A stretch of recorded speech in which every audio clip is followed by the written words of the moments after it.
Se esta história te interessou, não se esqueça de se inscrever no nosso canal. E diga-nos de que cidade você nos está vendo. Continuamos. Roberto Almeida sempre acreditou que a vida era feita de escolhas. Escolhas que construíam impérios, que forjavam destinos, que separavam os vencedores daqueles que apenas sonhavam. Aos 42 anos, ele havia erguido do zero uma das construtoras mais respeitadas de São Paulo, transformando lotes vazios em condomínios de luxo que rasgavam o céu da maior metrópole do país.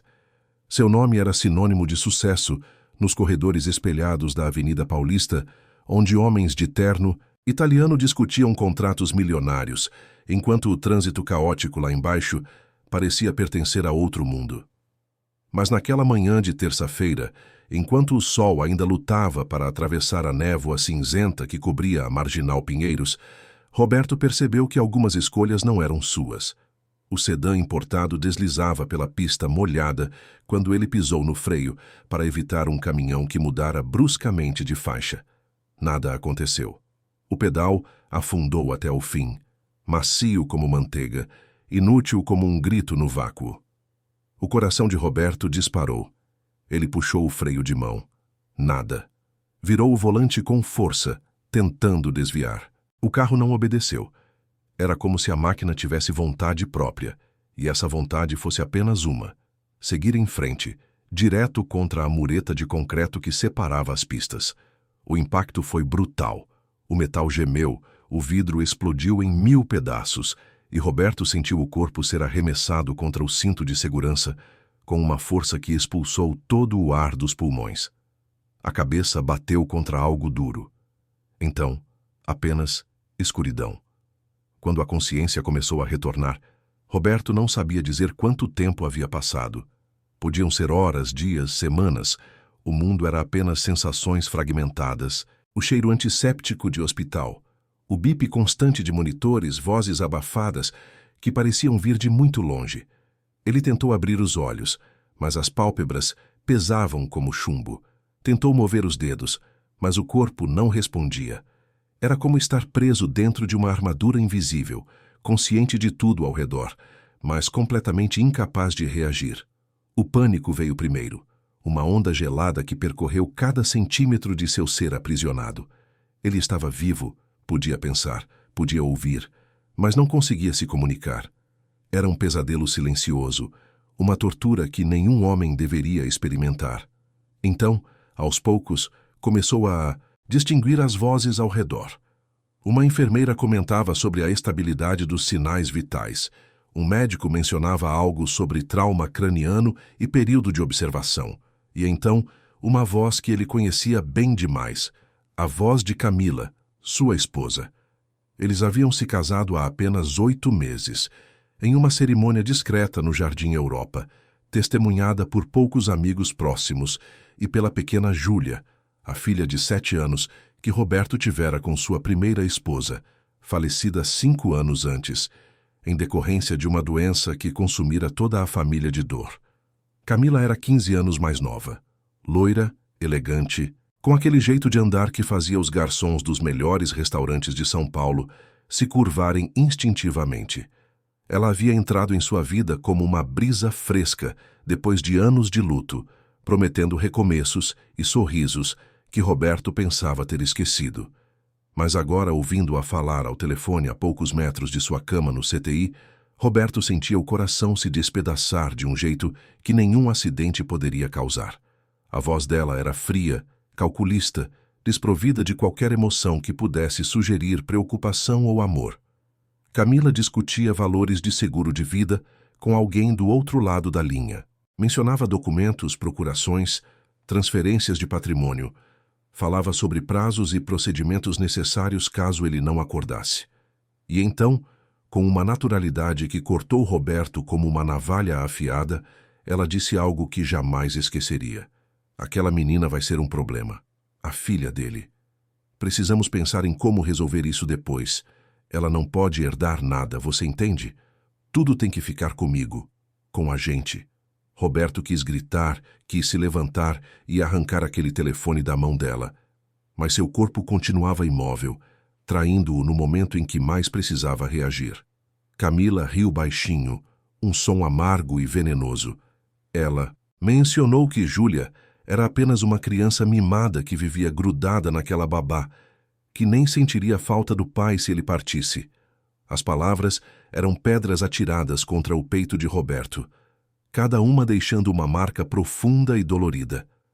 Quando Camila finalmente desligou e saiu do quarto, Roberto ficou sozinho com seus pensamentos e com a única certeza que agora pulsava em sua mente. Ele havia se casado com uma mulher que não o amava. Pior, que talvez desejasse vê-lo partir deste mundo. E sua filha, aquela menininha de olhos castanhos e risada contagiante, estava em perigo. Foi então que a decisão nasceu.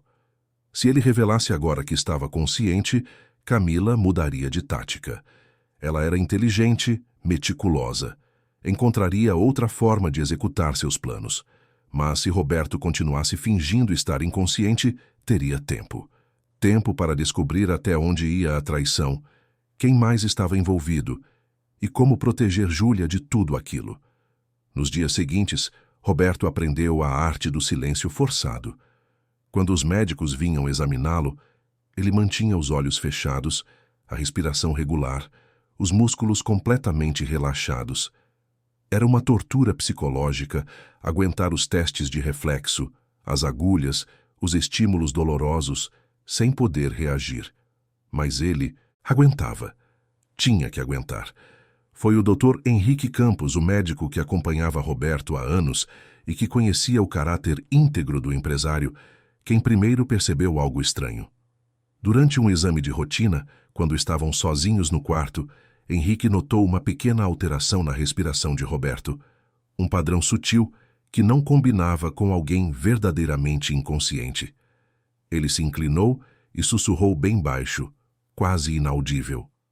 Roberto, se você consegue me ouvir, mexa o dedo mindinho da mão direita. Só 1 milímetro, ninguém mais vai ver. Roberto hesitou. Confiar em alguém agora era um risco, mas Henrique sempre fora mais que um médico. Era amigo da família, fora quem segurou sua mão quando a primeira esposa partira, quem ajudara Júlia a entender que às vezes as pessoas vão embora, mesmo quando amamos muito. Se havia alguém em quem Roberto podia confiar, era ele. O dedo mindinho se moveu. Apenas um tremor imperceptível, mas foi o suficiente. Henrique não demonstrou reação visível. Continuou com o exame como se nada tivesse acontecido, verificando monitores, anotando dados na prancheta. Mas quando terminou e se dirigiu à porta, murmurou sem olhar para trás. Amanhã vou pedir sua transferência para casa. Cuidados paliativos vão. Dizer, você vai precisar de ajuda, confie em mim. E assim Roberto foi transferido para a mansão nos Jardins, uma construção de 3 andares cercada por muros altos e buganvílias que explodiam em flores roxas. A casa onde Júlia crescera, onde cada cômodo guardava memórias de uma época em que a família ainda era completa e feliz. Agora, aquelas paredes elegantes testemunhariam uma farsa elaborada, um jogo perigoso onde um homem fingindo estar à beira do fim tentava desmascarar aqueles que desejavam apressar sua partida. Camila recebeu a notícia da transferência com uma expressão que Roberto, da maca, conseguiu captar através das pálpebras semicerradas. Ela tentou esconder, mas houve um lampejo de satisfação em seus olhos azuis. Em casa, seria mais fácil. Menos testemunhas, menos câmeras, menos perguntas. O quarto de Roberto no 2º andar foi transformado em uma espécie de UTI doméstica. Equipamentos médicos apitavam suavemente. Uma enfermeira plantonista fazia rondas a cada 4 horas, e Camila interpretava o papel de esposa dedicada com uma competência que teria garantido prêmios se a vida fosse teatro. Mas era nos momentos em que ela pensava estar sozinha que a máscara caía, revelando o rosto verdadeiro por trás da farsa. Júlia vinha visitar o pai todos os dias depois da escola. A menina entrava no quarto nas pontas dos pés, como se temesse acordá-lo de um sono profundo, e sentava-se ao lado da cama, segurando a mão grande e imóvel dele entre as suas pequenas e delicadas. Ela contava sobre as aulas, sobre a professora de matemática que era muito brava, sobre a colega nova que tinha vindo de Recife e falava engraçado.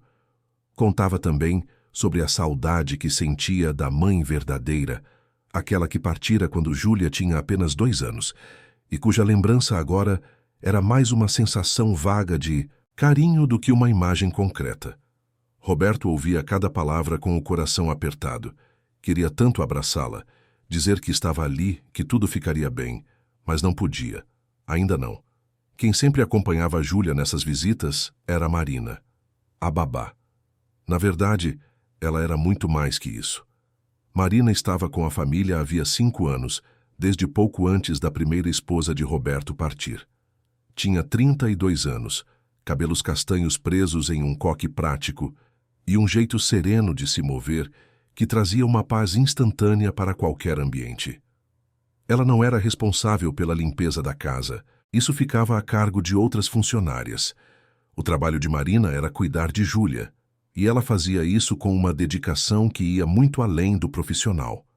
Nos anos em que Roberto mergulhara no trabalho tentando esquecer a dor da perda, fora Marina quem estivera presente nos momentos importantes. Fora ela quem ensinara Júlia a amarrar os sapatos, quem a consolara depois do primeiro dia de aula, quem inventava histórias na hora de dormir e preparava o lanche favorito nos dias tristes. Marina era a constante na vida da menina, a âncora emocional que mantinha tudo no lugar mesmo, quando o mundo parecia desmoronar. E agora, com Roberto supostamente inconsciente e Camila demonstrando cada vez menos interesse em fingir afeto pela enteada, Marina se tornara ainda mais essencial. Ela não apenas cuidava de Júlia, mas também, Roberto começou a perceber, demonstrava uma preocupação genuína por ele.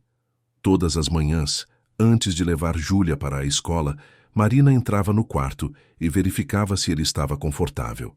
Ajeitava os travesseiros, passava uma toalha úmida em sua testa, murmurava palavras suaves como se conversasse com alguém que pudesse ouvi-la. Às vezes, ficava ali parada por alguns minutos, apenas observando-o em silêncio. E Roberto sentia uma onda de gratidão por aquela mulher que cuidava com tanto zelo de tudo que ele amava. O contraste entre Marina e Camila era gritante. Enquanto a esposa evitava o quarto sempre que possível, aparecendo apenas quando a enfermeira estava presente ou quando precisava manter as aparências para alguma visita, Marina estava ali várias vezes ao dia, atenta a cada detalhe, garantindo que ele estivesse bem mesmo, acreditando que ele não sabia de nada. Foi em uma dessas manhãs, cerca de 10 dias após a transferência para casa, que Roberto testemunhou algo que fez seu sangue gelar. Era cedo. O sol mal começava a dourar as copas dos ipês do jardim. A enfermeira estava no intervalo do café da manhã. Marina havia saído com Júlia para a escola, e a casa estava em um silêncio quase absoluto. Camila entrou no banheiro anexo ao quarto. Roberto, com os olhos semicerrados, conseguia ver através do reflexo no espelho da porta entreaberta. Ela pegou o celular e fez uma ligação. A voz do outro lado era masculina, familiar. Roberto demorou apenas alguns segundos para reconhecer.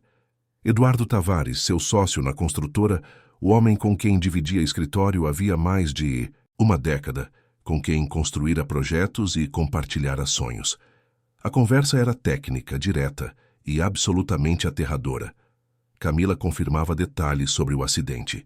Eduardo mencionava o mecânico que fizera o serviço no carro, garantindo que não haveria como rastreá-los. Eles discutiam valores desviados da empresa, contas em paraísos fiscais, documentos falsificados.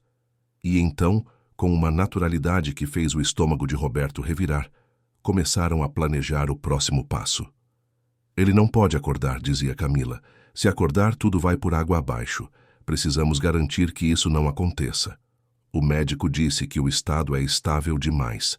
Precisamos de algo mais definitivo. Eduardo concordou. Mencionou medicamentos que poderiam ser administrados sem levantar suspeitas, que causariam uma parada cardíaca aparentemente natural. Falou sobre a importância de agir logo, antes que alguém começasse a fazer perguntas sobre as finanças da empresa. E então soltou a frase que cortou Roberto como uma lâmina afiada. E a menina? O que fazemos com a filha dele? Camila deu uma risada curta, sem humor. Mando para fora. Tenho uma tia em Portugal que pode ficar com ela. Assim não herda nada e fica longe daqui. Problema resolvido. Quando Camila desligou e saiu do banheiro, Roberto teve que usar toda a força que ainda possuía para não deixar as lágrimas escorrerem pelo rosto. Não era apenas traição. Era algo muito pior. Era a confirmação de que ele e sua filha estavam nas mãos de pessoas dispostas a tudo para alcançar seus objetivos cruéis. O que Roberto não sabia é que alguém mais havia escutado parte daquela conversa. Marina estava subindo silenciosamente as escadas, pois esquecera a mochila de Júlia e voltara rápido para buscá-la. Ao ouvir a voz alterada de Camila vindo do quarto, instintivamente diminuíra o passo. As palavras que captou foram fragmentadas, mas suficientes para fazer seus pelos se arrepiarem. Algo sobre medicamentos, algo sobre a menina sendo mandada embora, algo sobre garantir que o patrão não acordasse. Marina sentiu o coração disparar. Ela recuou devagar, pegou a mochila que estava no corredor e saiu da casa como se nada tivesse acontecido. Mas sua mente fervilhava. O que exatamente estava acontecendo ali? Camila estaria planejando algo terrível? E se estivesse, o que Marina poderia fazer? Durante todo o trajeto até a escola, enquanto Júlia tagarelava no banco de trás sobre a apresentação de ciências que faria naquela semana, Marina tentava processar o que ouvira. Ela não tinha provas concretas, apenas fragmentos de uma conversa assustadora. Mas conhecia Camila bem o suficiente para saber que aquela mulher era capaz de coisas horríveis. Vira a frieza com que tratava Júlia quando ninguém estava olhando, os comentários cruéis disfarçados de brincadeiras, o desinteresse absoluto por qualquer coisa relacionada à menina. Marina tomou uma decisão. Não sabia ainda exatamente o que faria, mas sabia que precisava proteger aquela família. Roberto sempre fora um bom patrão, justo e generoso. E Júlia era como uma filha para ela, a criança que cuidava desde bebê e por quem sentia um amor tão profundo que às vezes doía no peito. Quando voltou para casa depois de deixar Júlia na escola, Marina começou a observar tudo com mais atenção. Reparou em como Camila se movimentava pela casa com a desenvoltura de quem já se considerava dona de tudo. Notou as visitas frequentes de Eduardo Tavares, que aparecia com desculpas esfarrapadas sobre documentos da empresa, mas ficava horas trancado na sala com Camila. Percebeu também como a enfermeira plantonista parecia desconfortável sempre que Camila insistia em ficar sozinha com Roberto. E então Marina começou a agir, não de forma óbvia, mas com a sutileza de quem entende que às vezes proteger alguém significa ser invisível. Quando Camila tentava dispensar a enfermeira mais cedo, Marina inventava que Júlia precisava de ajuda com a lição no quarto do pai, criando uma desculpa para estar presente. Quando via Camila mexendo nos medicamentos, arranjava uma tarefa urgente que requeria a atenção dela, interrompendo qualquer ação suspeita. Roberto, da cama, observava tudo. Via Marina se posicionar estrategicamente como uma guardiã silenciosa e sentia uma gratidão imensa por aquela mulher que nem sabia que ele estava consciente e, mesmo assim, se empenhava em mantê-lo seguro. As noites eram as piores. Quando a casa adormecia e os sons se reduziam ao tic-tac do relógio antigo no corredor, Roberto ficava sozinho com seus pensamentos. Planejava, calculava, tentava encontrar uma saída que protegesse Júlia e o trouxesse de volta ao controle de sua própria vida. Dr. Henrique vinha visitá-lo regularmente, sempre sob o pretexto de avaliações médicas de rotina. Nas raras ocasiões em que conseguiam ficar sozinhos, trocavam informações em sussurros urgentes. Henrique já havia contatado um advogado de confiança e um investigador particular. Precisavam de provas concretas antes de agir. Não bastava saber da traição. Era preciso documentá-la de forma irrefutável. Foi assim que microfones discretos começaram a ser instalados pela casa. Câmeras minúsculas escondidas em objetos decorativos. Tudo feito com extremo cuidado, nos momentos em que Camila e Eduardo saíam.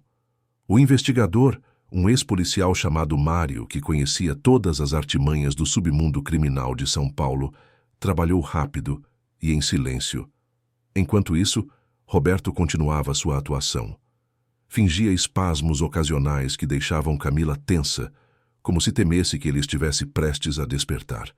Mantinha a respiração irregular nos momentos certos, criando a ilusão de alguém que lutava entre a consciência e o vazio. Era um jogo psicológico perigoso, mas necessário. Uma noite, já passava da meia-noite quando Marina entrou discretamente no quarto. Roberto fingiu dormir, mas através das pálpebras semicerradas, observou ela se aproximar devagar e se sentar na poltrona ao lado da cama. Achou que ela faria como sempre, verificaria se estava tudo bem e sairia. Mas dessa vez Marina ficou. E então, para surpresa de Roberto, começou a falar. Sua voz era baixa, quase um sussurro, carregada de uma tristeza que Roberto nunca ouvira antes. Marina contava que tinha uma filha, Laura, de apenas 6 anos, que vivia com a avó em Mogi das Cruzes, porque Marina precisava trabalhar, em período integral, e não tinha como cuidar da menina sozinha. O pai de Laura as abandonara quando a criança nasceu, deixando Marina sem nenhum apoio. E então, Marina disse algo que fez o coração de Roberto se contrair dolorosamente. Laura estava doente, muito doente. Uma forma agressiva de leucemia que os médicos disseram precisar de um tratamento caríssimo, com medicamentos importados e sessões intensivas de quimioterapia. Marina ganhava bem trabalhando para Roberto, mas não o suficiente para cobrir aquelas despesas astronômicas. Ela havia tentado empréstimos, pedido ajuda a instituições, mas o tempo estava se esgotando e os recursos não chegavam. Senhor Roberto, Marina sussurrou para o homem que acreditava inconsciente. Eu sei que o senhor não pode me ouvir, mas preciso desabafar com alguém. Estou com tanto medo de perder minha menina. Ela é tudo o que tenho, e eu me sinto tão impotente, tão pequena diante dessa doença terrível. Às vezes acho que Deus não me escuta, que minhas orações se perdem no vazio. Mas continuo pedindo, continuo esperando por um milagre. As lágrimas escorriam pelo rosto dela enquanto falava, e Roberto, imóvel na cama, sentia cada palavra como um soco no estômago. Ele conhecia aquela dor. Conhecia o desespero de ver alguém que amamos ser consumido por uma doença e não poder fazer nada. Vivera isso com sua primeira esposa. Não permitiria que Marina passasse sozinha pelo mesmo tormento. Quando Marina finalmente saiu do quarto, enxugando as lágrimas e recompondo a postura de sempre, Roberto já sabia o que faria. No dia seguinte, através de Henrique, daria início ao pagamento anônimo de todo o tratamento de Laura. Não importava o custo. Aquela mulher dedicara anos cuidando de sua filha, protegendo sua casa, e agora, sem nem saber, estava protegendo sua própria vida. Era o mínimo que Roberto podia fazer. Os dias seguintes trouxeram uma mudança notável em Marina. Ela recebera uma ligação inesperada do hospital, informando que um benfeitor anônimo havia quitado todas as despesas do tratamento de Laura. A notícia a deixou em estado de choque por horas. Chorou tanto que Júlia ficou preocupada e perguntou o que havia acontecido. Marina apenas abraçou a menina e disse que, às vezes, Deus respondia de formas misteriosas. Roberto, ouvindo o relato de Júlia sobre o choro feliz de Marina, sentiu uma pontada de alegria em meio a toda aquela escuridão. Era uma pequena luz, um gesto de humanidade, em um momento onde tudo parecia coberto de sombras e mentiras. Mas a situação estava se tornando cada vez mais tensa. Camila e Eduardo se encontravam quase todos os dias agora, e suas conversas estavam ficando mais urgentes. Eles mencionavam prazos, falavam sobre a necessidade de agir logo. O investigador Mário conseguira gravar várias dessas conversas, documentando cada detalhe do plano macabro. Mas ainda faltava algo, a prova definitiva do que fizeram com o carro de Roberto. Foi Mário quem encontrou o mecânico. Um homem baixo e nervoso que trabalhava em uma oficina clandestina na zona leste de São Paulo. Demorou 3 semanas de investigação e uma quantia considerável de dinheiro para convencê-lo a falar. Mas quando finalmente falou, confessou tudo. Eduardo o havia procurado um mês antes do acidente, oferecendo uma fortuna para sabotar os freios do carro de Roberto, de forma que parecesse uma falha mecânica natural. O homem aceitou, fez o serviço, recebeu o pagamento e tentou esquecer. Agora, aterrorizado com a possibilidade de ser pego, concordou em gravar uma confissão completa em vídeo. As peças do quebra-cabeça estavam se encaixando. Roberto agora tinha provas da sabotagem, gravações das conversas entre Camila e Eduardo, documentos dos desvios financeiros e testemunhos de funcionários da construtora que confirmavam as irregularidades. Era questão de tempo até que pudesse agir. Mas Camila e Eduardo não sabiam de nada disso. Para eles, Roberto continuava inconsciente, vulnerável, completamente alheio aos planos que traçavam. E foi exatamente essa falsa sensação de segurança que os fez cometer o erro final. Marcaram uma data, uma noite específica em que colocariam o plano em ação, uma noite em que garantiriam que Roberto Almeida não acordaria nunca mais. Essa data estava se aproximando rapidamente, e Roberto sabia que quando ela chegasse, seria o momento de revelar a verdade e confrontar os traidores.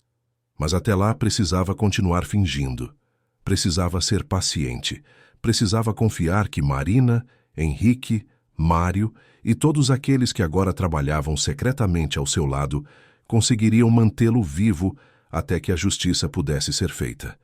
Enquanto isso, a vida na casa nos Jardins seguia sua rotina de aparente normalidade. Júlia ia e voltava da escola todos os dias. Marina continuava cuidando dela com o mesmo carinho de sempre, agora renovado pela gratidão de ter sua filha salva, por um milagre, que não sabia ter vindo do próprio homem que cuidava. Camila interpretava a esposa dedicada para as visitas e a megera fria nos bastidores.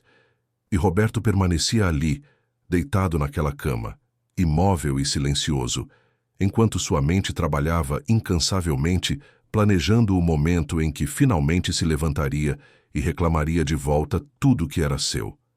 As semanas que se seguiram trouxeram uma rotina de tensão quase insuportável para Roberto. Cada dia era um exercício de paciência e autocontrole. Cada noite, uma vigília silenciosa, onde ele processava tudo o que havia testemunhado durante o período de luz. A casa nos Jardins, que um dia fora seu refúgio de paz e conforto, havia se transformado em um palco onde todos interpretavam papéis distintos, alguns sabendo da audiência oculta, outros completamente alheios ao fato de que seus segredos estavam sendo meticulosamente documentados. Marina se tornara o centro involuntário de toda aquela trama.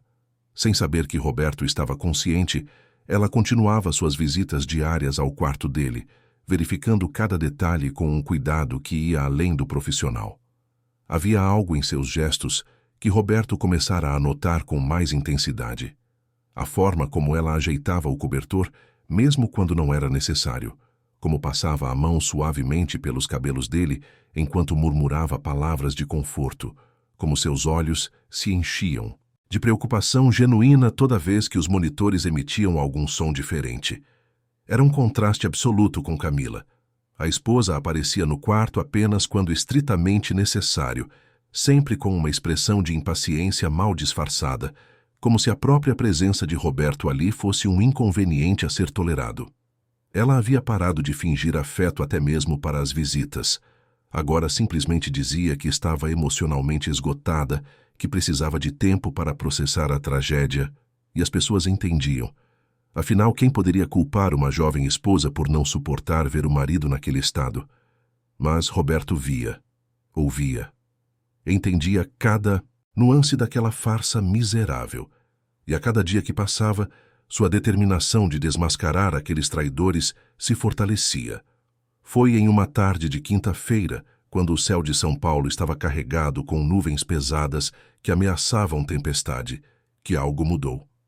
Marina havia levado Júlia para a aula de balé e voltado mais cedo do que o esperado, porque a professora tinha cancelado a aula de última hora. Ao entrar na casa pela porta lateral que dava para a cozinha, ela ouviu vozes vindas da sala de estar. Vozes altas, quase agressivas. Eram Camila e Eduardo. Marina reconheceu imediatamente o tom alterado da patroa e a voz grave do sócio de Roberto. Instintivamente ela parou onde estava, escondida pelo corredor que separava a cozinha da sala.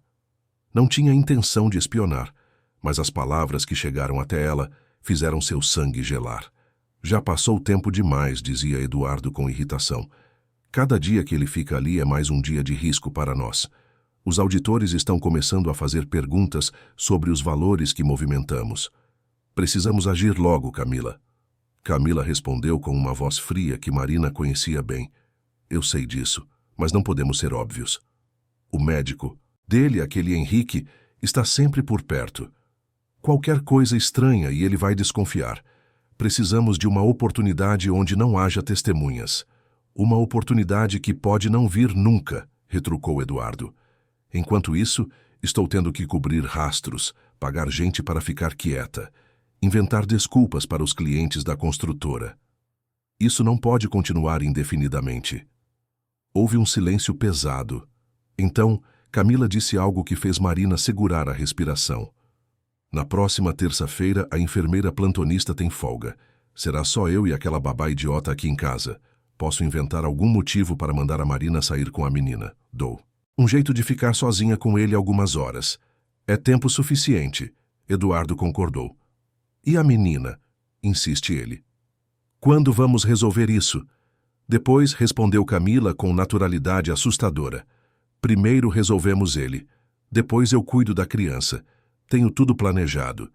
Ela vai para Portugal com minha tia e fica lá. Longe. Esquecida. Problema resolvido. Marina sentiu as pernas fraquejarem. Ela precisou se apoiar na parede para não cair. O que estava ouvindo era muito pior do que imaginara. Não eram apenas suspeitas vagas ou medo infundado. Era real, concreto. Camila e Eduardo estavam planejando algo terrível contra Roberto e queriam mandar Júlia para longe, arrancá-la de tudo que conhecia, de todas as pessoas que amava. Quando finalmente conseguiu se mover, Marina saiu pela porta lateral e ficou do lado de fora por alguns minutos, tentando controlar a respiração e organizar os pensamentos. Sua mente corria em círculos frenéticos. O que fazer? Ir à polícia? Mas com que provas? Ela não tinha nada concreto, apenas o que ouvira. Seria sua palavra contra a de Camila e Eduardo, pessoas ricas e influentes, que certamente teriam advogados caros para desmentir tudo. Falar com o Dr. Henrique? Talvez. Ele era próximo de Roberto, conhecia a família. Mas e se ele não acreditasse? E se achasse que Marina estava imaginando coisas que o estresse de cuidar de Júlia e se preocupar com Roberto estava afetando seu julgamento? Marina percebeu que estava sozinha naquilo. Não podia confiar em ninguém, além de si mesma. Teria que proteger aquela família da única forma que podia, permanecendo vigilante, impedindo que Camila ficasse sozinha com Roberto, garantindo que Júlia estivesse sempre segura ao seu lado. Quando voltou para dentro da casa, Camila e Eduardo já haviam se separado. Eduardo saíra, provavelmente voltando para o escritório da construtora na Avenida Brigadeiro, Faria Lima. Camila estava no quarto dela, arrumando o closet com a tranquilidade de quem não tinha nada pesando na consciência. Marina passou direto, subiu as escadas e entrou no quarto de Roberto. Ele estava ali, como sempre, imóvel na cama, os olhos fechados, a respiração regular. Marina se aproximou, puxou a cadeira e sentou-se ao lado dele. Pela primeira vez desde que começara a trabalhar naquela casa, ela sentiu uma necessidade urgente de falar com ele, de avisá-lo do perigo, mesmo sabendo que ele não poderia ouvi-la. Senhor Roberto, sussurrou ela, olhando para o rosto sereno do homem. Eu não sei se o senhor consegue me ouvir de onde está, mas preciso que saiba que vou protegê-lo. Não importa o que aconteça. Não vou deixar que façam mal ao senhor ou a Júlia. Juro isso. Roberto, do outro lado daquela barreira invisível que o mantinha prisioneiro em seu próprio corpo, sentiu uma onda de emoção tão forte que foi difícil não deixar escapar algum sinal. Aquela mulher, sem saber que ele estava consciente, estava se comprometendo a protegê-lo.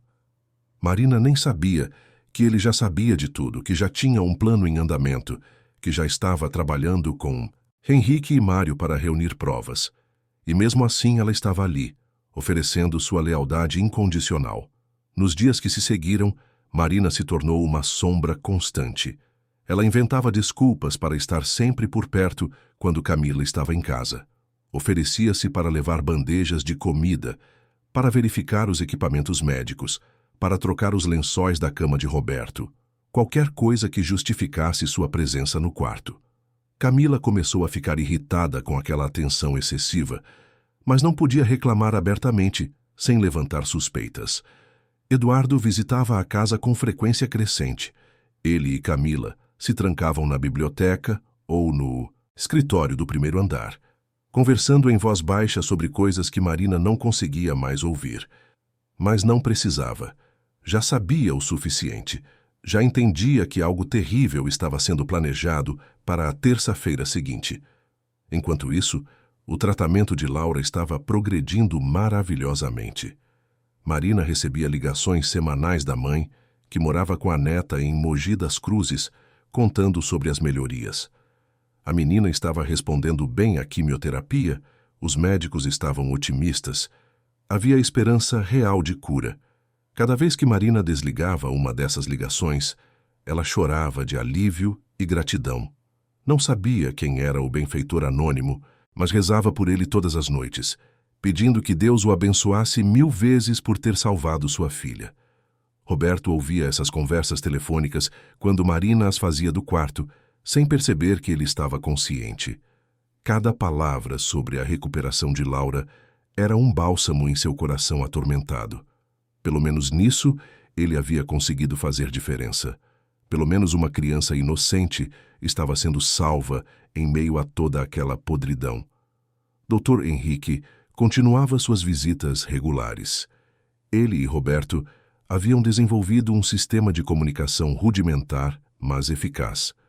Quando estavam sozinhos, Henrique fazia perguntas que exigiam respostas simples, de sim ou não, e Roberto movia imperceptivelmente os dedos para responder.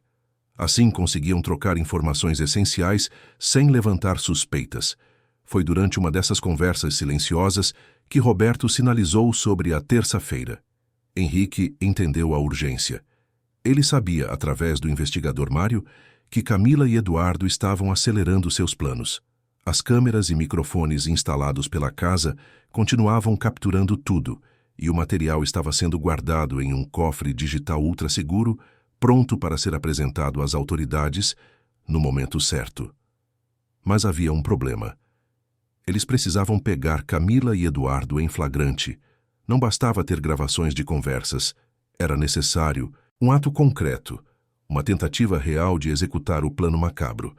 Só assim as acusações seriam irrefutáveis e a prisão inevitável. Henrique sugeriu que deixassem a terça-feira acontecer. Claro, com todas as precauções possíveis. Ele estaria escondido na casa, junto com Mário e 2 agentes de confiança da polícia que já estavam acompanhando o caso discretamente. Quando Camila fizesse sua tentativa, eles interviriam imediatamente. Roberto hesitou. Era um risco, mas concordou. Não havia outro jeito de garantir que aqueles criminosos fossem punidos adequadamente. O domingo antes da terça-feira fatídica foi um dia estranho. O clima em São Paulo estava abafado, com aquele calor úmido que precede tempestades tropicais. Júlia estava mais quieta que o normal, talvez sentindo a tensão que pairava no ar como uma nuvem invisível. Marina a levou para o parque do Ibirapuera, tentando distraí-la com sorvete e um passeio de pedalinho no lago. A menina sorriu, mas havia uma tristeza em seus olhos que partia o coração. À noite, depois que Júlia adormeceu, Marina foi até o quarto de Roberto. Ela fazia isso com frequência agora, não apenas para verificar se estava tudo bem, mas porque encontrava conforto naqueles momentos de silêncio compartilhado. Sentava-se na cadeira ao lado da cama e falava baixinho, contando sobre seu dia, sobre Júlia, sobre as pequenas vitórias de Laura no tratamento. Naquela noite específica, porém, Marina falou de algo diferente. Contou sobre sua própria vida, sobre como fora mãe solteira aos 26 anos, abandonada pelo homem que prometera ficar ao seu lado. Falou sobre os anos difíceis, sobre os trabalhos múltiplos para conseguir sustentar a filha, sobre a decisão dolorosa de deixar Laura com a avó para poder trabalhar em período integral como babá de Júlia. Eu não me arrependo, disse ela suavemente. Júlia é uma menina maravilhosa. Cuidar dela tem sido uma bênção, mesmo nos dias mais difíceis. Mas às vezes sinto falta da minha própria filha. Sinto falta de ser mãe em tempo integral, de estar lá para cada momento importante. É o preço que pagamos, né? Para dar uma vida melhor para elas, às vezes precisamos nos sacrificar. Roberto ouvia cada palavra e sentia uma conexão profunda com aquela mulher. Marina não sabia, mas eles tinham mais em comum do que ela imaginava. Ambos eram pais dedicados, tentando fazer o melhor possível em circunstâncias difíceis. Ambos amavam suas filhas mais do que a própria vida. Ambos entendiam o significado real de sacrifício. Tem uma coisa que eu queria te contar, Roberto, continuou Marina, sua voz quase um sussurro, mesmo que você não possa me ouvir.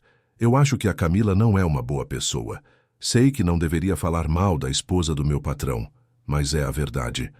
A forma como ela trata a Júlia quando ninguém está olhando, as coisas que eu ouço ela falar ao telefone, o jeito como ela olha para você, como se sua presença aqui fosse apenas um inconveniente. Isso não é certo, e me preocupa pensar no que pode acontecer se você não acordar. Júlia precisa de você, Roberto. Por favor, onde quer que você esteja, lute para voltar. Volte por ela.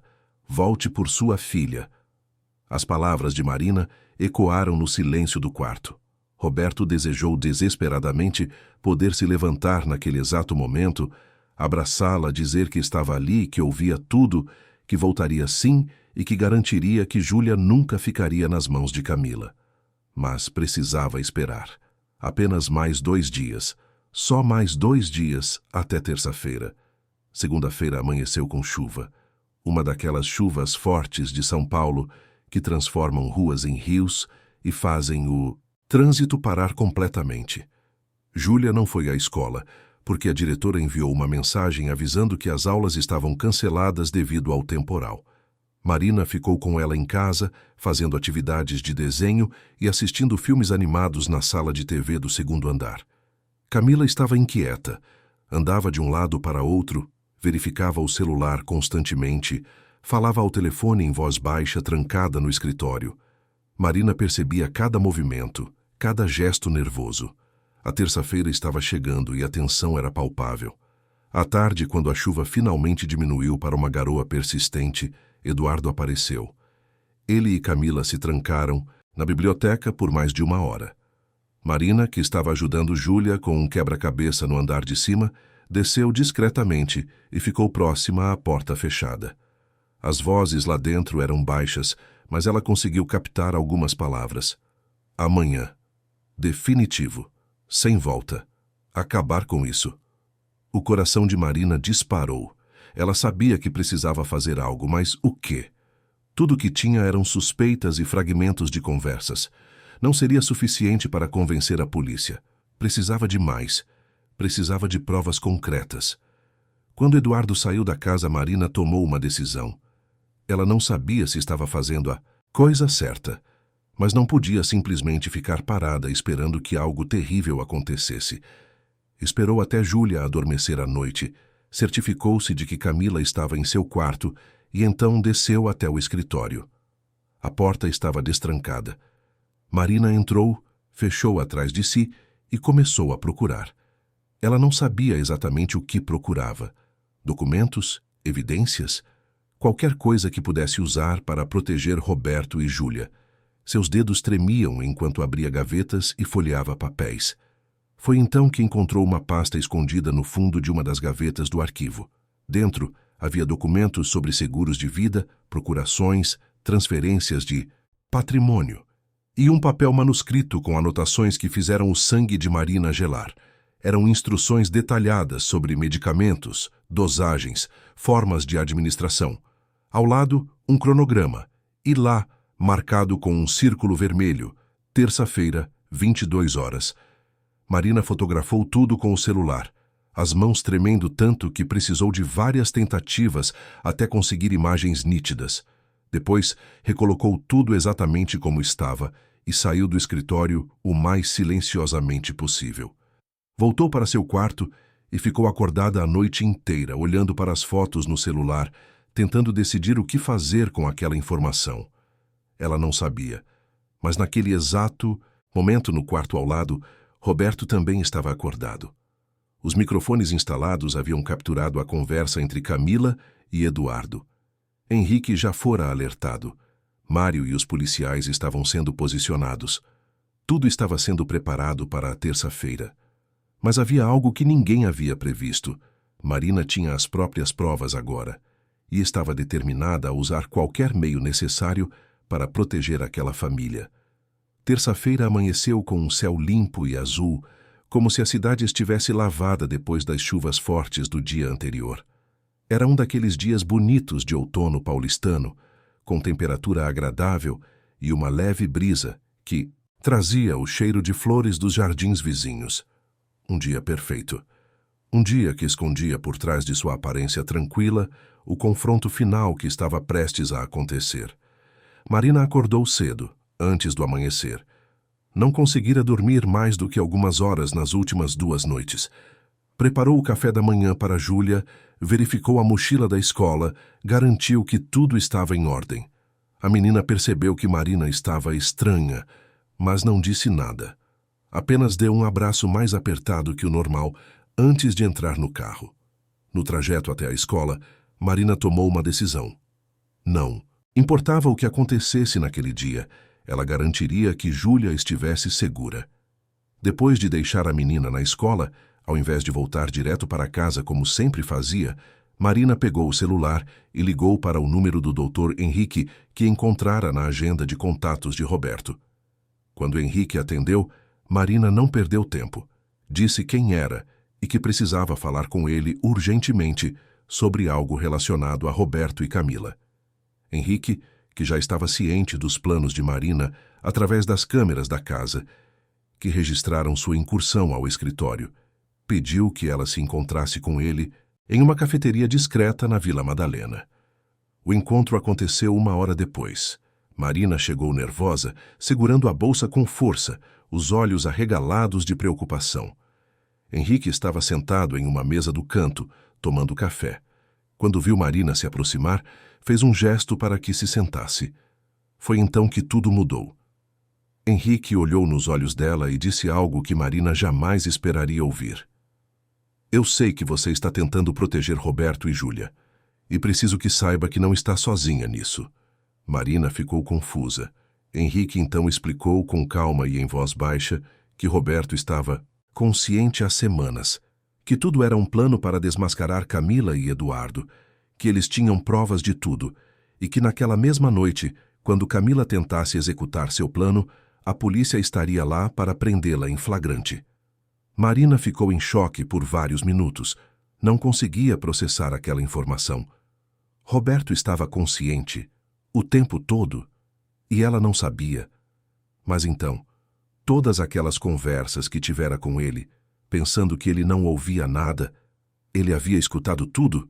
Ela sentiu o rosto esquentar de vergonha e ao mesmo tempo uma onda de alívio tão intensa que as lágrimas começaram a escorrer pelo rosto. Henrique entregou um lenço de papel e continuou explicando. Disse que Roberto sabia de tudo que Marina havia feito para protegê-lo, que estava imensamente grato, que ela era uma das poucas pessoas em quem ele podia confiar completamente, e que naquela noite precisaria da ajuda dela para garantir que tudo saísse conforme o planejado. Marina enxugou as lágrimas e assentiu. Disse que faria qualquer coisa para ajudar. Henrique, então, detalhou o plano. Marina deveria agir normalmente durante o dia, como se nada tivesse mudado. À noite, ela deveria buscar Júlia na escola e mantê-la ocupada longe do quarto de Roberto. Henrique e os policiais estariam escondidos na casa, esperando o momento certo para agir. Quando Camila fizesse sua tentativa, eles interviriam. Marina concordou com tudo, mas antes de sair da cafeteria, perguntou algo que estava martelando em sua cabeça desde que soubera da verdade. Doutor, Ele ouviu tudo o que eu disse para ele? Sobre minha filha, sobre meus problemas, sobre o que sinto em relação a Júlia? Henrique sorriu gentilmente. Ouviu cada palavra. E foi Roberto quem pagou anonimamente pelo tratamento de sua filha Laura. Ele queria que você soubesse disso agora. Queria que entendesse o quanto valoriza tudo o que você fez por sua família.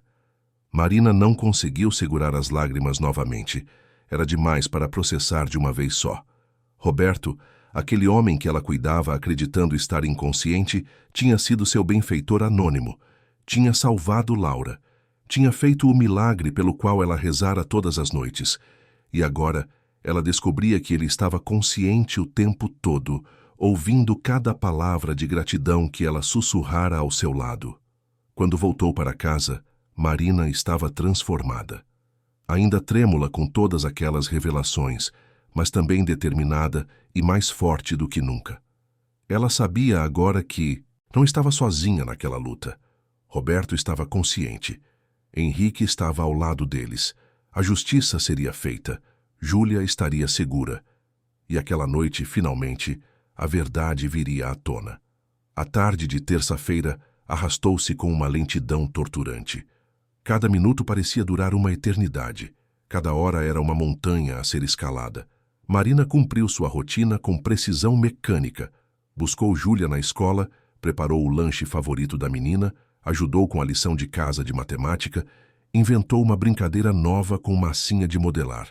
Mas por dentro, seu coração batia descompassado, seus pensamentos giravam em círculos frenéticos e suas mãos tremiam levemente toda vez que ouvia um ruído diferente na casa. Júlia percebeu que algo estava diferente. A menina tinha apenas 7 anos, mas possuía aquela intuição aguçada das crianças que crescem em ambientes onde as emoções dos adultos ao redor moldam o clima do dia. Ela segurava a mão de Marina com mais força que o normal, ficava mais quieta, observava tudo com aqueles olhos castanhos, cheios de uma inteligência precoce. "Marina, posso dormir no seu quarto hoje?" perguntou Júlia enquanto jantavam na cozinha, longe da sala de jantar formal, onde Camila costumava fazer suas refeições solitárias. Marina sorriu e passou a mão nos cabelos da menina. "Claro que pode, meu amor. Hoje a gente faz uma festa do pijama, que tal? A gente assiste um filme, come pipoca e você pode levar todos os seus bichinhos de pelúcia." O rosto de Júlia se iluminou. Era exatamente o tipo de distração que Marina precisava oferecer. Ela sabia pelas instruções de Henrique que precisava manter a menina ocupada e longe do quarto de Roberto durante toda a noite. Não podia haver risco de Júlia testemunhar qualquer coisa que estivesse prestes a acontecer no andar de cima. Enquanto isso, no quarto principal do segundo andar, Roberto estava mais alerta do que nunca. Ele sabia que aquela era a noite. Henrique havia passado durante a tarde, sob o pretexto de um exame médico de rotina, e confirmara discretamente que tudo estava preparado. Mário e 2 agentes da polícia já estavam posicionados em pontos estratégicos da casa, escondidos em cômodos que Camila raramente visitava. Câmeras adicionais haviam sido instaladas no próprio quarto de Roberto, garantindo que cada movimento, cada palavra, cada ação seria documentada. A enfermeira plantonista tinha realmente folga naquela terça-feira, exatamente como Camila planejara. Ela saíra por volta das 7 da noite, depois de passar todas as instruções rotineiras para Camila, que fingiu prestar atenção enquanto mentalmente já estava executando seu plano macabro. Por volta das 8 da noite, Camila subiu até o quarto de Marina. Bateu na porta com aquela delicadeza falsa que usava quando precisava de algo. Marina abriu, com Júlia ao seu lado segurando um ursinho de pelúcia. "Marina, preciso que você faça algo para mim", disse Camila, com um sorriso que não chegava aos olhos. "Acabei de lembrar que esqueci de pegar um documento importante no escritório da construtora. Seria na Faria Lima. Está fechado agora. Mas tenho a chave. Você poderia ir buscar para mim? É urgente. Preciso enviar por e-mail ainda hoje." Marina sentiu o estômago revirar. Era exatamente o que Henrique havia previsto. Camila estava tentando tirá-la de casa. Ela precisava recusar sem levantar suspeitas. "Ah, Camila, sinto muito, Mas não posso deixar a Júlia sozinha agora. Ela não está se sentindo muito bem, acho que pode ser uma gripe começando. Prefiro ficar de olho nela. Camila franziu a testa, irritada. Pode levar a menina junto. Ou melhor, ela pode ficar aqui no quarto dela enquanto você vai. Não demora nem uma hora. Marina fingiu hesitar, depois balançou a cabeça com firmeza. Sabe, prefiro mesmo não sair. Se for realmente urgente, posso pedir para um dos seguranças ir buscar, ou talvez o Eduardo possa passar lá.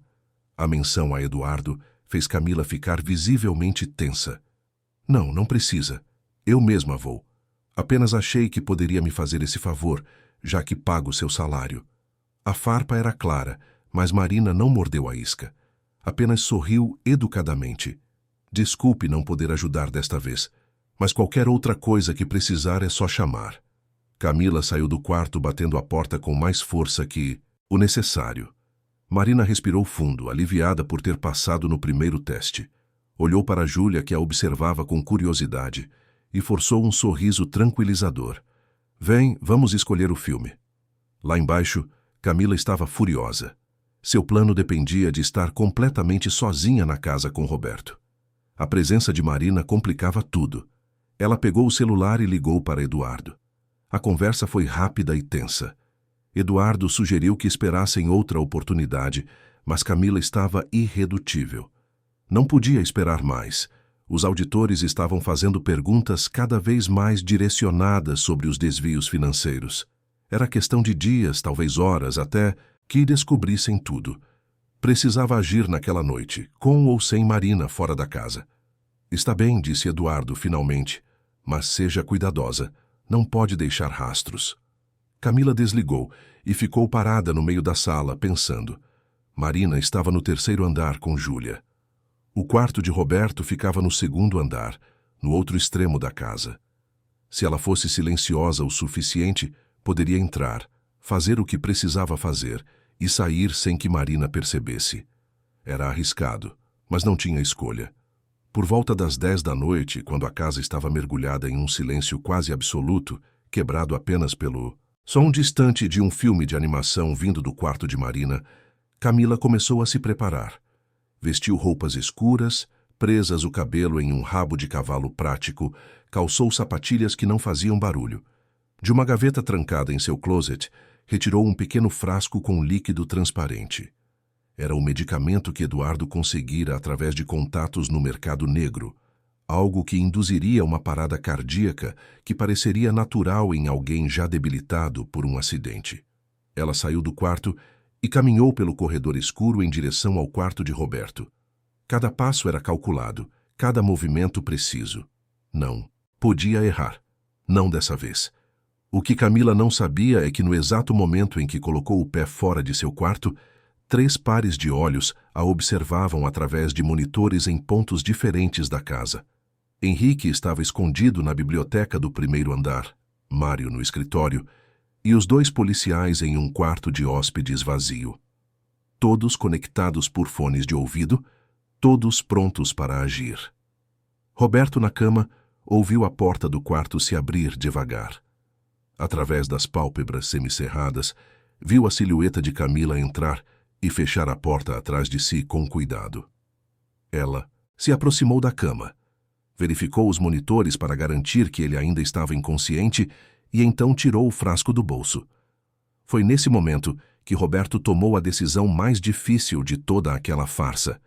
Ele precisava deixá-la chegar até o último momento, precisava de uma tentativa concreta e irrefutável para garantir a condenação. Mas o risco era real. Se algo desse errado, se Henrique e os outros não interviessem a tempo, ele poderia realmente partir. Era uma aposta com sua própria vida. Camila preparou uma seringa, encheu com o líquido do frasco, verificou a dosagem 2 vezes. Suas mãos estavam firmes, não havia hesitação em seus movimentos. Era frieza pura, calculismo absoluto. Ela se inclinou sobre Roberto, procurando uma veia no braço dele, onde pudesse injetar o conteúdo. Foi então que as luzes do quarto se acenderam de repente, ofuscantes como um sol artificial. Camila gritou e deu um passo para trás, derrubando a seringa que caiu no chão e rolou para debaixo da cama. A porta se escancarou e 4 homens entraram rapidamente: Henrique, Mário e os 2 policiais à paisana. Camila ficou paralisada por um segundo, o rosto empalidecendo até ficar branco como papel. Ela olhou para Roberto, esperando vê-lo inconsciente como sempre. Mas em vez disso encontrou os olhos dele abertos, lúcidos, observando-a com uma mistura de tristeza e determinação que a fez recuar ainda mais. Roberto se sentou na cama devagar, os músculos rígidos depois de semanas fingindo estar imóvel, mas funcionais. Ele apoiou os pés no chão e ficou de pé, cambaleando um pouco, mas mantendo o equilíbrio. A expressão no rosto de Camila passou de choque para terror puro quando ela finalmente entendeu o que havia acontecido. Você estava consciente, ela sussurrou, a voz tremendo. O tempo todo. Você estava consciente. O tempo todo, confirmou Roberto, sua voz rouca de tanto tempo sem usá-la adequadamente. Ouvi cada palavra, Camila. Cada plano, cada mentira, cada momento em que você e Eduardo discutiram como iam me tirar deste mundo e roubar tudo o que construí. Um dos policiais se aproximou de Camila, já com as algemas na mão. Camila Almeida, a senhora está presa em flagrante por tentativa de homicídio. Tem o direito de permanecer em silêncio. Qualquer coisa que disser poderá ser usada contra a senhora. Não, Camila começou a se debater enquanto as algemas eram colocadas. Não, isso é um engano. Eu não fiz nada, eu só estava verificando se ele estava bem, aquilo não é o que parece. Temos tudo gravado, disse Mário, mostrando um tablet onde corriam as imagens das câmeras instaladas. Suas conversas com Eduardo Tavares, suas confissões sobre a sabotagem do carro, os desvios financeiros, os planos de mandar Júlia embora. Tudo, cada segundo documentado. Camila parou de se debater e olhou para Roberto com um ódio tão intenso que era quase palpável. Você me enganou. Fingiu estar inconsciente só para me pegar em flagrante. Que tipo de homem faz isso? O tipo de homem que protege sua filha de pessoas como você, respondeu Roberto com voz firme. O tipo de homem que não vai permitir que sua família seja destruída por ganância e frieza. Foi então que uma voz pequena e assustada ecoou da porta. Papai! Todos se viraram. Júlia estava parada no corredor, Marina logo atrás segurando os ombros da menina, ambas as faces pálidas de choque. A criança tinha ouvido os gritos e saíra correndo do quarto preocupada, só para encontrar uma cena que sua mente de 7 anos mal conseguia processar. Seu pai, que estivera inconsciente por semanas, agora estava de pé. Camila estava algemada. Homens estranhos enchiam o quarto. Roberto sentiu o coração apertar. Não queria que Júlia visse aquilo. Não queria que ela testemunhasse a prisão de Camila. Não importava o quanto aquela mulher fosse má. Era demais para uma criança processar. Ele olhou para Marina, que entendeu imediatamente. Ela ergueu Júlia nos braços e começou a sair do quarto. Mamãe Marina, por que a Camila está com aquelas coisas nas mãos? Por que o papai está de pé? Eu não entendo. O que está acontecendo? Marina carregou Júlia de volta para o quarto no 3º andar, murmurando palavras tranquilizadoras que ela mesma não acreditava completamente. Seu coração ainda batia descompassado, processando tudo o que acabara de testemunhar. Roberto estava de pé. Depois de semanas fingindo, ele finalmente revelara a verdade. E Camila estava presa, levada pelos policiais que agora desciam as escadas com ela algemada, ainda gritando ameaças e negações. No quarto de Marina, Júlia não parava de fazer perguntas. Marina sentou com ela na cama e tentou explicar da forma mais simples e gentil possível. Disse que o papai estava bem, que ele havia acordado, que estava seguro agora. Não entrou em detalhes sobre Camila ou sobre o que a madrasta tinha feito. Apenas disse que às vezes adultos fazem coisas ruins e precisam ir embora por um tempo. Júlia processou aquilo em silêncio, suas mãos pequenas apertando o ursinho de pelúcia contra o peito. Então ela olhou para Marina e disse algo que fez os olhos da babá se encherem de lágrimas. Eu sempre soube que você ia cuidar da gente, Marina. Sempre soube que estava segura com você. Marina abraçou a menina e deixou as lágrimas finalmente escorrerem. Eram lágrimas de alívio, de gratidão, de exaustão emocional depois de semanas de tensão insuportável. Havia acabado. Finalmente, havia acabado. Lá embaixo, Camila era colocada dentro de um carro policial. Ela ainda gritava, ainda negava, mas ninguém acreditava em suas palavras. As provas eram irrefutáveis. As câmeras haviam capturado tudo. A seringa com o veneno fora recolhida como evidência. As gravações das conversas com Eduardo estavam guardadas em cofres digitais. Não havia como escapar. Eduardo Tavares foi preso na mesma noite. Uma equipe policial foi até sua cobertura no Itaim Bibi e o encontrou fazendo as malas, preparando-se para fugir. Ele tentou resistir, tentou subornar os agentes, mas foi inútil. Algemado e levado para a delegacia, Eduardo finalmente entendeu que não havia saída. Os dias que se seguiram foram um turbilhão de atividade. Advogados, delegados, investigadores, jornalistas. A história ganhou as manchetes dos principais jornais de São Paulo. Empresário simula coma para desmascarar esposa e sócio em plano de assassinato. As redes sociais explodiram com teorias e comentários. Alguns chamavam Roberto de herói, outros questionavam seus métodos. Mas a verdade era clara. Ele havia sido vítima de uma tentativa de assassinato e fizera o que precisava para se proteger e proteger sua filha. Roberto passou os primeiros dias dando depoimentos, apresentando provas, trabalhando com promotores para garantir que Camila e Eduardo fossem adequadamente processados. As evidências eram tão sólidas que não houve necessidade de julgamento prolongado. Ambos foram condenados rapidamente por tentativa de homicídio, sabotagem, conspiração e fraude financeira. As sentenças foram pesadas. Anos de reclusão sem possibilidade de liberdade condicional. Mas enquanto lidava com toda aquela loucura legal e midiática, Roberto também precisava cuidar de algo muito mais importante: sua família. Júlia estava confusa e assustada com tudo o que acontecera. Ela não entendia completamente por que Camila fizera aquelas coisas ruins, por que o pai tivera que fingir estar dormindo por tanto tempo, por que tanta gente estranha agora estava na casa fazendo perguntas. Roberto passou horas conversando com ela, tentando explicar de forma adequada para uma criança de 7 anos. Disse que às vezes adultos fazem escolhas ruins, que nem sempre as pessoas são quem dizem ser, mas que o amor verdadeiro sempre vence no final. Júlia ouvia com seus olhos grandes e sérios, processando cada palavra. "E Marina?" perguntou Júlia em um desses momentos. "Marina é de verdade? Ela me ama de verdade?" Roberto sorriu, o primeiro sorriso genuíno em semanas. "Marina é a pessoa mais verdadeira que conheço, meu amor. E sim, ela te ama de verdade. Mais do que você pode imaginar." Marina, que estava do lado de fora do quarto, mas ouvira a conversa através da porta entreaberta, sentiu o coração se aquecer. Depois de tudo o que havia passado, saber que Roberto reconhecia seu amor por Júlia significava mais do que qualquer palavra de gratidão.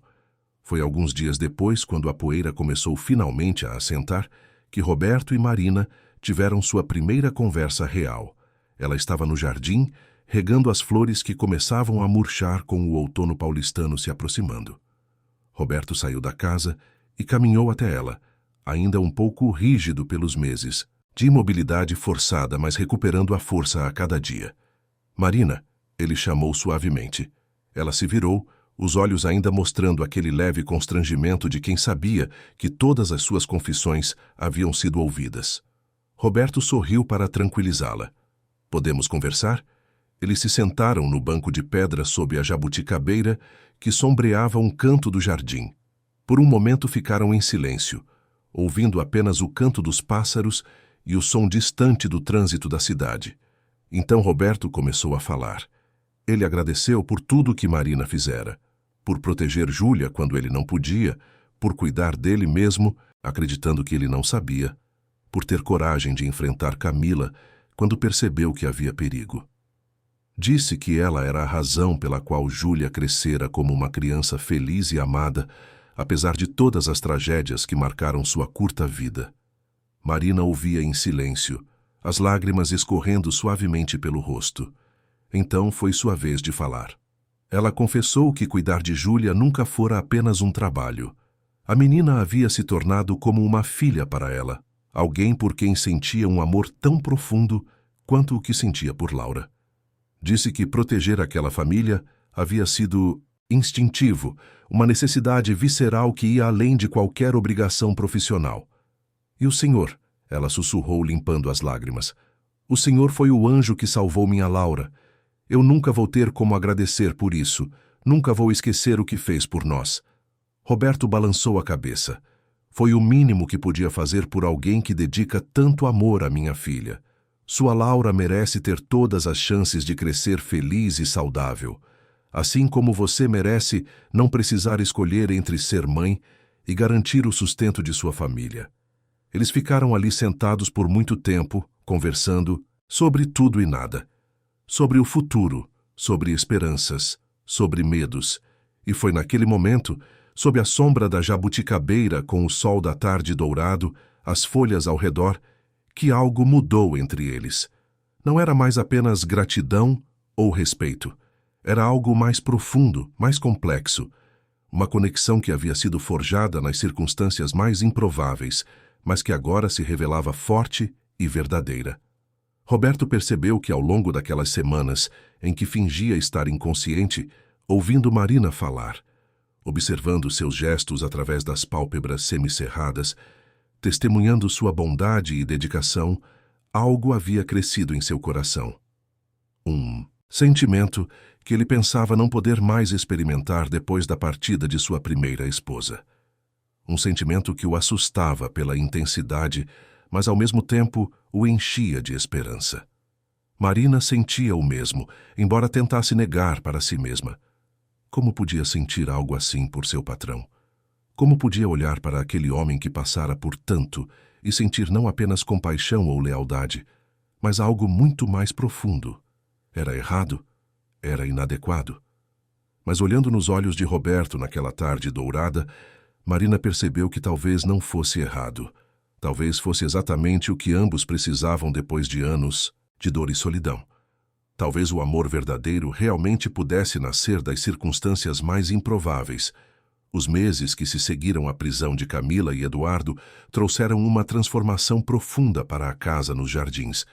Era como se a ausência do mal permitisse que a luz finalmente entrasse por todas as janelas, iluminando cantos que haviam permanecido sombrios por tempo demais. A mansão, que por tanto tempo fora palco de mentiras e traições, começou lentamente a se transformar novamente em um lar de verdade. Roberto passou as primeiras semanas focado em sua recuperação física. Embora estivesse consciente durante todo o período em que fingira estar em coma, seu corpo havia sofrido com a imobilidade prolongada. Músculos atrofiados precisavam ser fortalecidos, articulações rígidas precisavam recuperar a flexibilidade. Ele contratou um fisioterapeuta que vinha 3 vezes por semana, submetendo-se a sessões rigorosas de exercícios que o deixavam exausto, mas também cada vez mais forte. Paralelamente à recuperação física, havia a reconstrução emocional. Júlia precisava de atenção redobrada. A menina havia passado por um trauma considerável, vendo o pai supostamente inconsciente, descobrindo a traição da madrasta, testemunhando a prisão em sua própria casa. Roberto sabia que seria necessário tempo e paciência para ajudá-la a processar tudo aquilo. Foi Marina quem sugeriu que procurassem uma psicóloga infantil. Ela conhecia uma profissional excelente que trabalhava com crianças que haviam passado por situações traumáticas. Doutora Fernanda era uma mulher de meia idade, com um jeito gentil e acolhedor, que imediatamente conquistou a confiança de Júlia. As sessões semanais começaram a fazer diferença.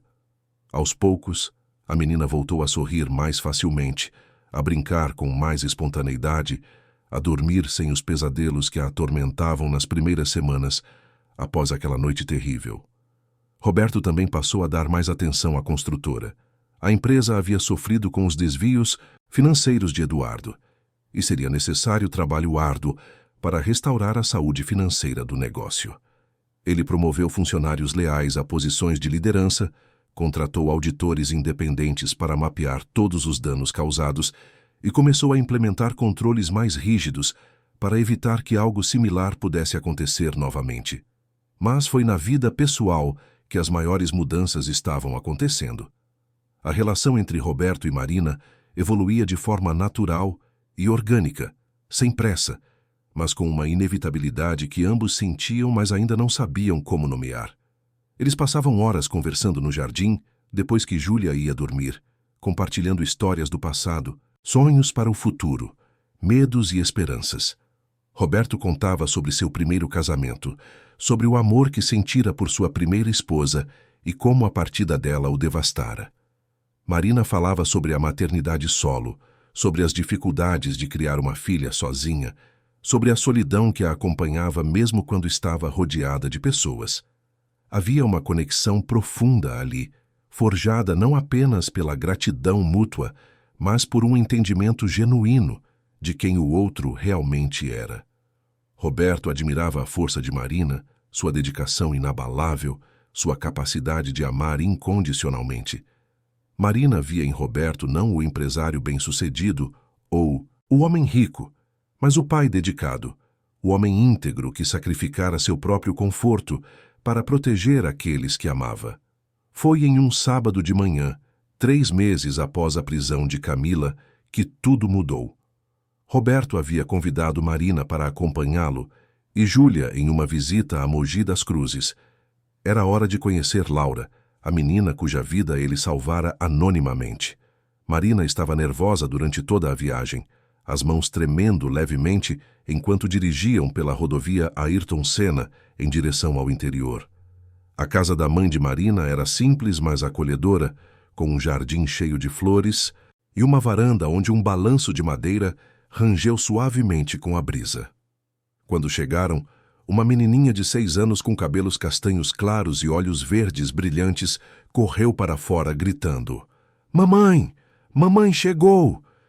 Marina se ajoelhou e abraçou a filha com tanta força que ambas quase caíram. Roberto ficou parado observando aquele momento, Júlia ao seu lado segurando sua mão.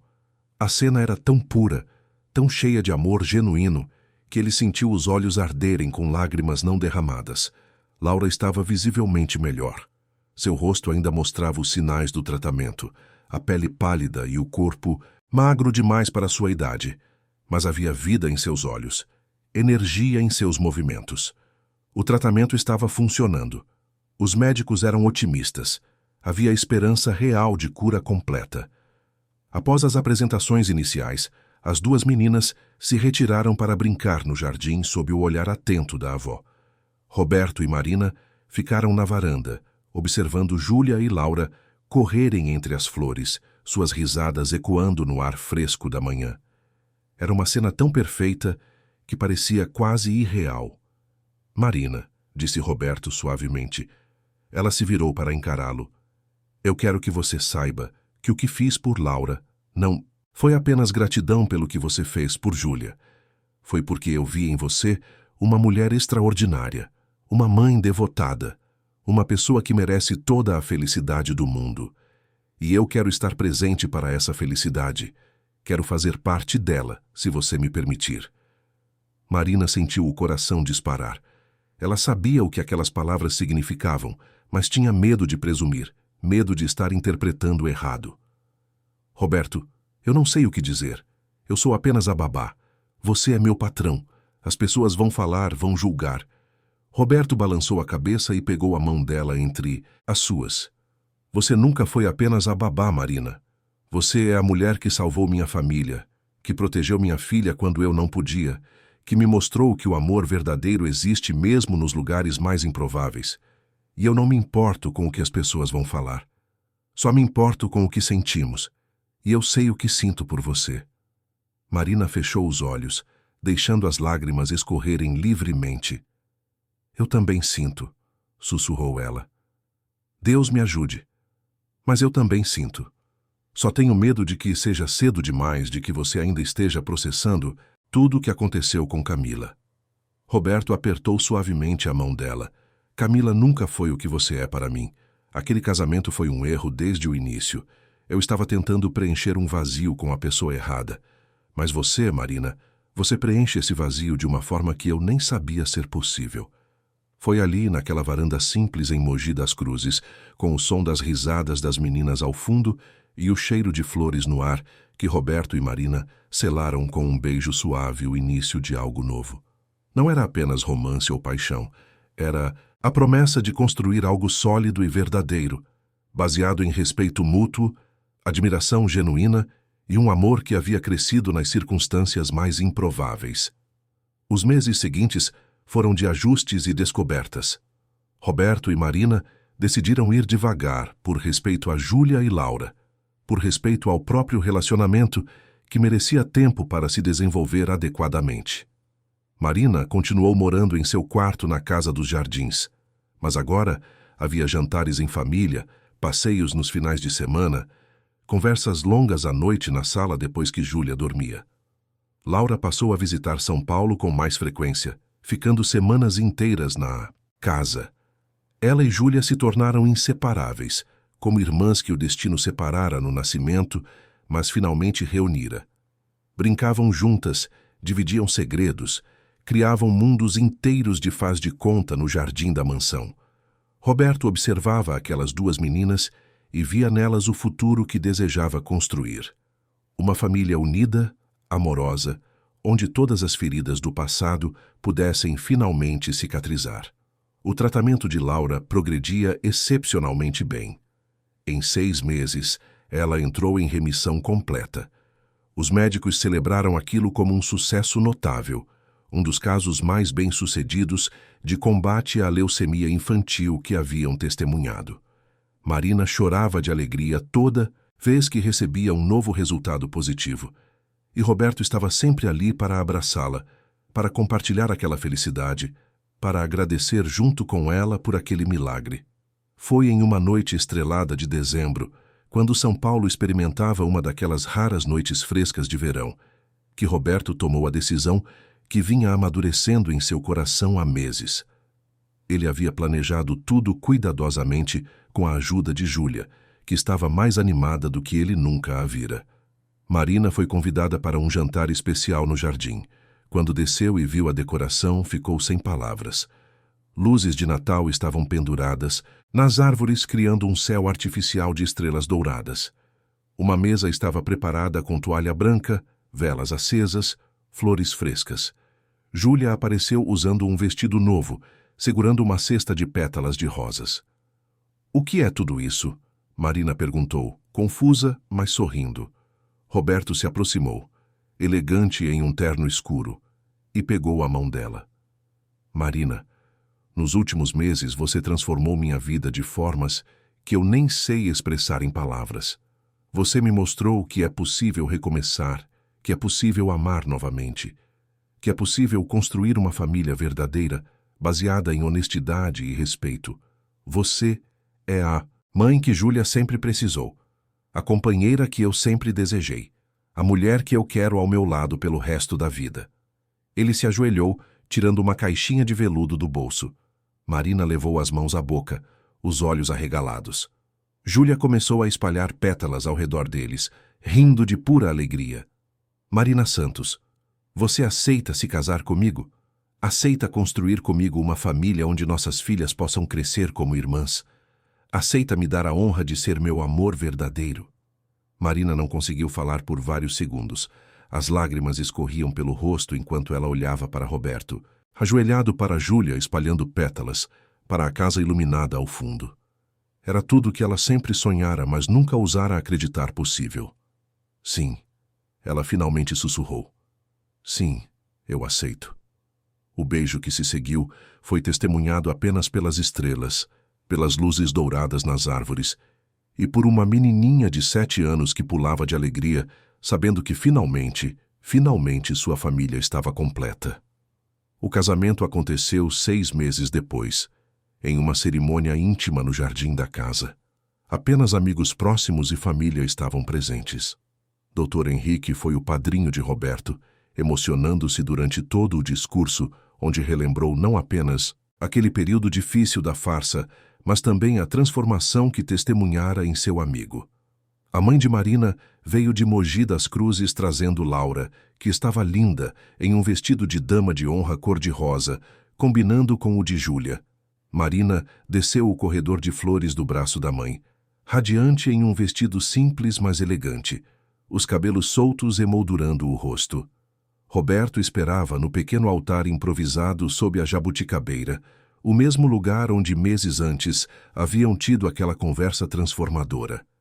Quando seus olhos se encontraram, ambos sabiam que aquele era o recomeço definitivo, o momento em que o passado finalmente ficava para trás e o futuro se abria cheio de possibilidades. Os votos foram simples, mas profundamente significativos.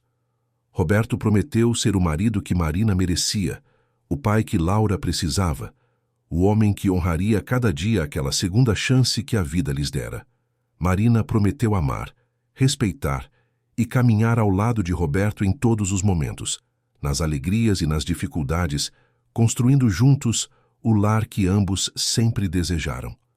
Quando o celebrante os declarou marido e mulher, a casa inteira explodiu em aplausos. Júlia e Laura correram para abraçar os pais, criando uma confusão adorável de braços, risos e lágrimas felizes. Aquele abraço de 4 pessoas simbolizava perfeitamente o que haviam se tornado. Uma família de verdade, unida não apenas por documentos legais, mas por amor genuíno e respeito mútuo. A festa foi alegre e descontraída. Houve música ao vivo, dança no jardim, comida preparada por um chefe que Roberto contratara especialmente para a ocasião. As crianças corriam entre os adultos, brincando e rindo sem preocupações. Era uma celebração não apenas do casamento, mas de tudo que haviam superado para chegar até ali. Nos meses seguintes, Roberto deu início ao processo legal de adoção de Laura. Não foi um processo simples, exigiu papelada extensa e entrevistas com assistentes sociais, mas todos que analisaram o caso concordaram que era a decisão certa. Laura precisava de um pai presente, e Roberto estava mais do que disposto a assumir esse papel. Quando finalmente a sentença judicial foi emitida, tornando Laura oficialmente sua filha, houve uma segunda celebração na Casa dos Jardins. A construtora prosperava novamente. Com Eduardo fora e controles rigorosos implementados, os negócios voltaram a crescer de forma saudável e sustentável. Roberto promoveu mais funcionários leais, expandiu para novos mercados, mas sempre mantendo o equilíbrio com a vida familiar. Ele aprendera da forma mais dura possível que sucesso profissional não significava nada se você não tinha com quem compartilhá-lo. Marina, por sua vez, encontrou uma nova vocação. Ela decidiu que queria fazer mais pelas outras babás e cuidadoras que, como ela, dedicavam suas vidas às famílias que cuidavam, mas frequentemente eram invisíveis ou desvalorizadas. Com o apoio financeiro de Roberto, ela criou uma ONG que oferecia treinamento profissional, apoio jurídico e benefícios para profissionais do cuidado doméstico. A organização cresceu rapidamente, ajudando centenas de mulheres a conquistar melhores condições de trabalho e reconhecimento profissional. Júlia e Laura cresciam como irmãs de sangue, compartilhavam o mesmo quarto, decorado com pôsteres de suas bandas favoritas e prateleiras cheias de livros e brinquedos. Brigavam ocasionalmente, como todas as irmãs, mas o amor entre elas era inquestionável. Júlia se tornara extremamente protetora de Laura, sempre garantindo que a irmã mais nova estivesse incluída em tudo. Laura idolatrava Júlia, seguindo-a por toda parte, imitando seus gestos e expressões. As consultas médicas de Laura se tornaram cada vez mais espaçadas conforme os anos passavam. A cada exame que confirmava que ela continuava em remissão completa, Marina e Roberto respiravam mais aliviados. 5 anos após o diagnóstico inicial, os médicos finalmente deram a notícia que todos esperavam. Laura estava oficialmente curada. A leucemia não voltaria. Ela poderia viver uma vida normal, plena, sem a sombra da doença pairando sobre seu futuro. Naquela noite, quando as meninas finalmente adormeceram depois de horas celebrando a notícia, Roberto e Marina sentaram-se no balanço da varanda que ele havia mandado instalar especialmente para ela, inspirado naquele que havia na casa da mãe dela em Mogi das Cruzes. Eles balançavam suavemente, abraçados, ouvindo os sons noturnos de São Paulo ao longe. Você já parou para pensar em como chegamos até aqui? Marina perguntou suavemente. Roberto apertou o abraço. Penso nisso todos os dias. Como uma tragédia quase destruiu tudo, mas acabou revelando o que realmente importava. Você acha que se nada daquilo tivesse acontecido, nós teríamos nos encontrado desse jeito? Continuou ela. Roberto ficou em silêncio por um momento, ponderando. Honestamente, não sei. Talvez não. Talvez eu tivesse continuado cego, focado apenas no trabalho, deixando Júlia nas mãos de alguém enquanto eu perseguia sucessos vazios. Talvez você continuasse cuidando dela sem nunca revelar quanto a amava, quanto se importava. Aquela situação horrível forçou todos nós a mostrar quem realmente éramos. E no final descobrimos que éramos uma família que ainda não sabia que existia. Marina sorriu no escuro. Sabe o que mais me impressiona? Que mesmo nos momentos mais escuros, quando tudo parecia perdido, havia sinais de esperança. Você fingindo estar inconsciente, mas ouvindo cada palavra. Eu protegendo você sem saber que você sabia. As meninas se amando antes mesmo de serem oficialmente irmãs. Era como se o universo já soubesse onde queríamos chegar, mesmo quando nós ainda estávamos perdidos. Roberto beijou o topo da cabeça dela. Talvez seja exatamente isso. Às vezes, a vida precisa nos levar pelos caminhos mais tortuosos para nos mostrar onde sempre deveríamos estar. Os anos que se seguiram trouxeram a normalidade preciosa de uma família feliz. Houve momentos difíceis, claro, como em qualquer família. Discussões ocasionais, desafios da adolescência das meninas, preocupações financeiras quando a economia atravessava períodos turbulentos. Mas, através de tudo, Roberto e Marina mantiveram a promessa que haviam feito um ao outro: enfrentar tudo juntos, com honestidade, respeito e amor. Júlia cresceu para se tornar uma jovem brilhante, determinada a estudar arquitetura para um dia trabalhar na construtora do pai, trazendo ideias novas e sustentáveis para o negócio familiar. Laura descobriu talento para a pintura, criando obras vibrantes que enchiam a casa de cor e vida. Roberto frequentemente brincava que tinham uma futura arquiteta e uma futura artista plástica na família, e não poderia estar mais orgulhoso.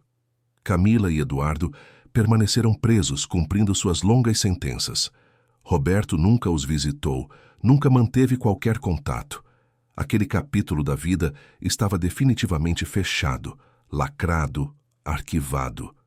Ele não sentia raiva ou desejo de vingança, apenas uma vaga tristeza de que pessoas pudessem ser tão consumidas pela ganância a ponto de perder completamente sua humanidade. Em certas tardes tranquilas, quando a casa estava em silêncio e as meninas estavam na escola, Roberto subia até aquele quarto no segundo andar, onde tudo havia começado. O quarto onde ele fingira estar inconsciente, onde ouvira as piores traições e também testemunhara os gestos mais puros de amor. A mobília era diferente agora, transformada em um escritório doméstico onde Marina trabalhava na ONG, mas a essência do lugar permanecia. Ele ficava ali parado por alguns minutos, lembrando do medo que sentira ao perceber a extensão da traição, do desespero de não poder se mover, não poder proteger Júlia, da gratidão avassaladora ao descobrir que Marina estava ali, uma guardiã silenciosa que nem sabia estar sendo observada. Daquele momento transformador quando finalmente revelara a verdade e vira Camila ser levada pelas autoridades. E então Roberto sorria, porque sabia que tudo aquilo, por mais doloroso que tivesse sido, os trouxera até onde estavam hoje. Uma família unida, forte, construída sobre verdade e amor genuíno. Se alguém lhe perguntasse se faria tudo de novo, sabendo do resultado final, ele responderia sem hesitação que sim, porque o amor que encontrara com Marina e a família que construíram juntos valiam cada segundo daquele pesadelo. Marina frequentemente o encontrava nesses momentos de reflexão.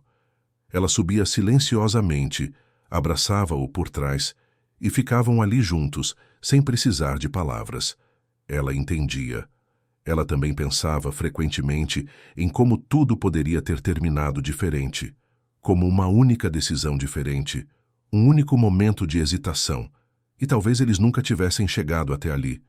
Mas chegaram, contra todas as probabilidades, através de circunstâncias que testariam o limite de qualquer pessoa. Eles encontraram um ao outro e construíram algo bonito do caos. E isso, Marina pensava enquanto abraçava o marido naquele quarto cheio de memórias, era a definição mais pura de amor verdadeiro. Aquele que sobrevive e prospera mesmo quando tudo ao redor tenta destruí-lo. No aniversário de 10 anos de casamento, Roberto e Marina renovaram seus votos em uma cerimônia ainda mais íntima que a primeira, apenas com as meninas presentes. Júlia já era uma jovem de 17 anos, Laura de 16.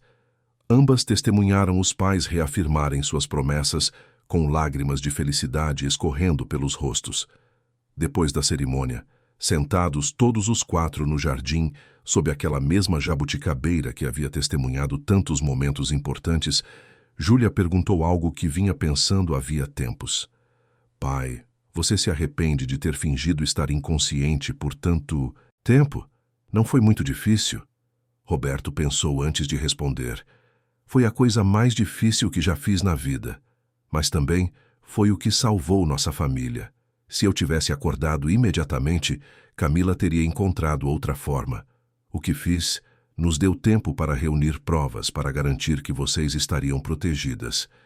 Então não me arrependo. Faria tudo de novo se significasse manter vocês seguras.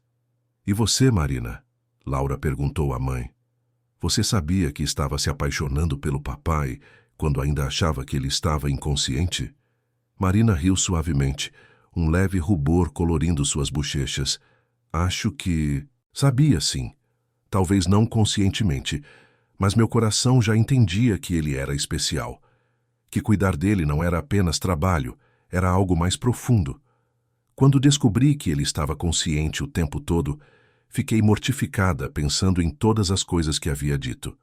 Mas também aliviada, porque significava que ele me conhecia de verdade, conhecia meus medos, meus sonhos, e mesmo assim escolheu me amar.